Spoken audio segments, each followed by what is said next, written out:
Mike Tirico, Danica Patrick, no relation, Dale Earnhardt Jr., just some of the crew that's going to be covering the Indianapolis 500 on NBC and Peacock coming up this weekend. Junior joins us now. Are you at Indy right now? I am. I'm in the infield getting ready for we got a practice here coming up in a bit, so getting ready to see a little bit of cars on track. Do they let you take a spin? Could you take a spin if you wanted to in a car? I don't think so. I think that at this point in the weekend, the race is Sunday. I think that all those kind of shenanigans they might be able to happen. It might have been able to happen earlier in the month, but things getting pretty serious now that we're just a few days away. What's the difference driving wise if I said you were going to drive NASCAR, Formula One, or Indy? Well, I think that to be quite honest with you, I feel like that, F1 has always sort of felt like the most elite form of racing in terms of drivers and where if you're young and you're thinking, man, I want to become a championship driver, what form of motorsport would you think is the most elite? I think a lot of people would say F1. IndyCar is making a resurgence in popularity, and the racing and personalities in this sport of IndyCar is on the upswing. So it's having some good momentum right now, and NASCAR is where I grew up in, and I'm always going to have a special place in my heart for stock cars and all the history that my family has in that, But skill level wise. Well, I mean, they're all different disciplines. It's kind of, I think if you took the best driver out of each series, they might not have that same success in the other cars because they drive so differently. I know that Formula One and IndyCar are more similar, obviously, than a NASCAR Cup car, but so that would probably be, driving a Cup car would be super foreign, I think, for a guy like Hamilton or Scott Dixon. They would figure it out. They would find a way to become competitive. But we're watching, Jimmy Johnson struggle in IndyCar, 7-time champion in NASCAR, and that shows that you just don't unplug from one series and plug into the other one and become successful right away. You almost have to grow up from the very beginning, early stages of your life at 5-10 years old, and have that decision of where you want to go in that moment, right? And be working toward that goal and living that goal your whole life to, you don't start at 35 years old and decide you're going to be an IndyCar champion. That starts at 5, 10, 15 years old. What if you told your dad at age 18, hey, I'm gonna do IndyCar? Yeah, I think he would probably think that's impossible because I had no connections. I had no networking. He knew nothing about that type of racing and how would I get involved? How would I start to create that path for myself? So, we were so entrenched in stock cars that would probably be very impractical for me to. But can those skills be like? Did you get those from your father, or do you just get it from driving? Well, I think that there are some things you're born with that actually help, absolutely help you. Different attributes, physical attributes and whatnot, great peripheral vision and things like that. So there are some things you're born with, but I think that when you are born into a situation where you're around it all the time and you're observing as a child what you're seeing on the racetrack or what your father might be doing, if you grow up around the racetrack, you attain a lot of knowledge at a very young age about what you're seeing. And, so when you jump into a race car, even at a young age, it all makes sense because you saw it happen. So things come to you quicker. Your learning curve is much less steep when you grow up around the racetrack as a child. Yeah, I'm curious about Formula One, that TV show on Netflix kind of opened the door for people to kind of understand. Like it became younger demo seems to be like, wow, that's kind of cool. That like, can it be based off of that, a TV show that all of a sudden, I mean, Formula One's been around for decades. Yeah. And it feels like people, it became an overnight success. It really did. That certainly is what happened. And it has made, Formula One, like you say, it was already a global, iconic brand.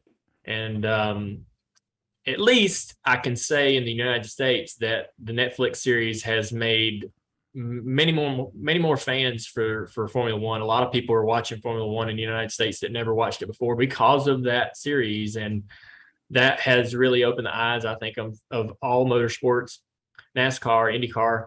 How can we sort of recreate that same magic? And there are a lot of things happening behind the scenes where I think NASCAR is, from I know in the inner circles of NASCAR, they're trying to work on some similar, content that might have the same impact on fan engagement. So it's Formula One's incredible, but I think that the series really brought that to everybody's living room and allowed people easy access to just how special that series and those cars and drivers are. And so other forms of motorsports can follow suit. Could you do Indy cars, in the United States and have tracks just like you have in Formula One? What do you mean? That you just set up, that maybe expand it, I should say. Well, yeah, I mean, they can have it. They can build a street course pretty much anywhere. And I think that, Formula One has so much leverage, of course, these, cities like Miami would love to have Formula One come compete there. So they do anything, right? They'll make it happen. Yeah. It needs to happen. So, and I don't know if, NASCAR and IndyCar, they have some leverage. NASCAR's had some conversations with Chicago about having a street course there, around the old stadium. And so it's, everybody's having to think outside the box. NASCAR went to the Coliseum to race. I never thought I'd see that. And over in LA. So I think the pandemic has really made everybody open up to anything's possible. We shouldn't be really kind of stuck to our traditions and what we think is our lane, right? We can really kind of, let's go outside our lane a little bit and do some things that people thought we'd never do. And we're starting to see that a little bit with NASCAR, especially. Dale Jr. will be part of NBC Sports coverage of the greatest spectacle in racing, alongside Danica Patrick and Mike Tirico. Coverage gets underway at 11 a.m. Eastern on NBC and Peacock. Did you ever have any issue with Danica Patrick? Any run-ins? No. Danica used to drive for me at Junior Motorsports for a couple years before she went into the Cup Series. So we had dinner, me, her, and Mike had dinner last night, and I was telling her, I remember when she was running the Atlantic Series, and that's when I first saw her race, because those were on television, and I thought, man, she's so good, and I couldn't wait for her to move up into IndyCar. And I was a fan of Danica's way back then, and when she decided to come to NASCAR, we were the team that she chose to do that, to try that challenge with. And so we were kind of lucky because she made our company at Junior Motorsports a lot better. And the experience, she was good. We had some great runs, and she was competitive. And then she moved on to Cup and drove for Stewart Haas, and the rest is history. But yeah, we never had any problems on the racetrack. I raced with her a few times, but we did have one at Kentucky. I ran out of brakes. Yeah, the brakes were. We were having an issue. Wait. How do you run out of brakes? Well, the brakes cooked. Like I got either a bunch of debris on the grill or whatever, and it cooked the brake fluid, and so the brake pedal would go to the floor, and the brakes would not slow down the car. And so I was falling back through the pack, and I'd been running behind her for a little while, and I was running.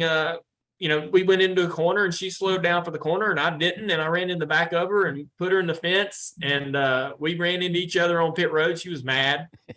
And she got out of the car and was like, I don't know what he was doing.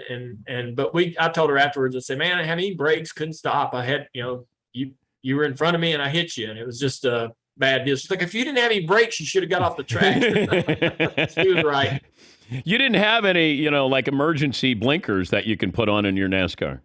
There was nothing I could do. I didn't think, other than get off the racetrack. But sometimes you try to do whatever you can to stay out there and compete. But that was the only time I can remember us ever really having any kind of on-track, disagreement. The noise of Daytona as opposed to Indy. What's the difference? The noise? The sound. Oh, man. I mean, the cars sound completely different. The Indy cars are flying. They're doing 245 miles an hour almost at the end of the back straightaway in qualifying. Wow. And I'll be on the Peacock pit box at the end of turn one, at the end of pit road in turn one. And the cars are coming by. They look like airplanes going right, that are floating across the ground. That's really what they look like. They have a lot of similarities in shape and so forth. And so they kind of look like fighter jets going around the racetrack, and the speed is insane. So how much faster can they go? Probably, they could probably go a lot faster. I don't know, 250, 260. They could probably go quite a bit faster. There's really no. What's the fastest you've driven an Indy car? I've never drove an Indy car, but I ran 220 at Michigan in a cup car at the end of the straightaway in probably 2008 or so.